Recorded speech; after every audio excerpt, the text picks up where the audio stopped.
மாணவிகள் நாடகத்தின் மூலம் மகிழ்ச்சியின் ரகசியத்தை காண்போம். காட்சி 1.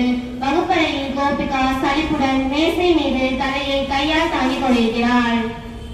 ஐயோ, ஒவ்வொரு நாளும் அதே கிளாஸ், அதே புக்ஸ். வாழ்க்கையில எதுவுமே சந்தோஷமா இல்லையே. ஏன் கோபிகா இப்படி குழம்பிக்கிட்டு இருக்க? காலையிலே வந்தோடனே சந்தோஷமா இருக்க வேணாமா?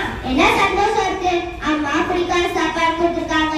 Mobile phone, smart watch, cycle எதுவுமே வாங்கி தர மாட்டேங்கிறாங்க. ஓ, நீ சந்தோஷமா இருக்கிறதுக்கு இவ்ளோ தேவையா? இதெல்லாம் இல்லாமயே சந்தோஷமா இருக்கலாம்.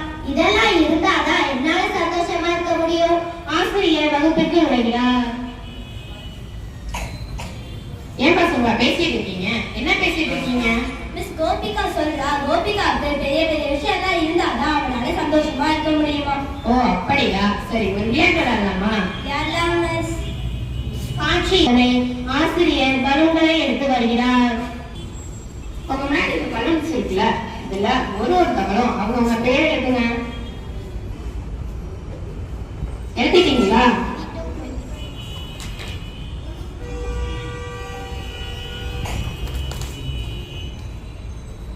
போட்டேன். இதுல உங்க பேர் இருக்க பலூனை ஒரே நிமிஷத்துல கண்டுபிடிக்கணும். கண்டுபிடிப்பீங்களா? கண்டுபிடிக்கிறோம் மிஸ். ஆர்வத்துடன் தேடுகிறார்கள். ஐயோ, இதுல என் பலூன் எங்க இருக்குன்னே எனக்கு தெரியலையே. யார் யார் பேரோ வருது. சரி, இந்த கேம வேற மாதிரி ட்ரை பண்ணுவோமா?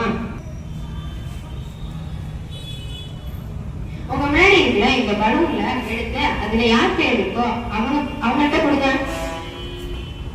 ஓ பரவாயில்லையே, இப்ப இது ஈஸியா முடிஞ்சிருச்சு. இதுதான் மகிழ்ச்சியின் ரகசியம். உங்க மகிழ்ச்சியை நீங்களே தேடிட்டு இருந்தா சுலபத்துல கிடைக்காது.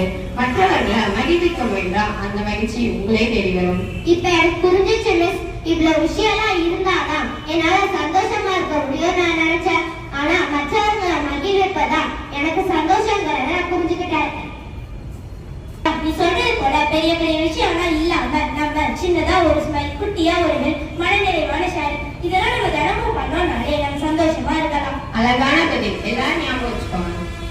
அனைவரும் சேர்ந்து மகிழ்ச்சியை பகிர்வோம், உலகம் அழகாகும். தோறும் செல்வங்களாக வீற்றிருக்கும் மனதிலே மகிழ்ச்சி எனும் பூக்கள் மனவீசி பூத்திருக்கும் மனமகிழ எய்திரி மனதில் வாழ்த்துக்கள். அனைவரும் பின்வரும் இறைவழக்கிற்கு இதயத்தை திறப்போம். தெசலோனிக்கருக்கு எழுதிய முதல் திருமுகத்திலிருந்து வாசகம். அதிகாரம் 5, இறை திருவசனங்கள் 16 இருந்து 18 முடிய. எப்பொழுதும் மகிழ்ச்சியாக இருங்கள், இடைவிடாத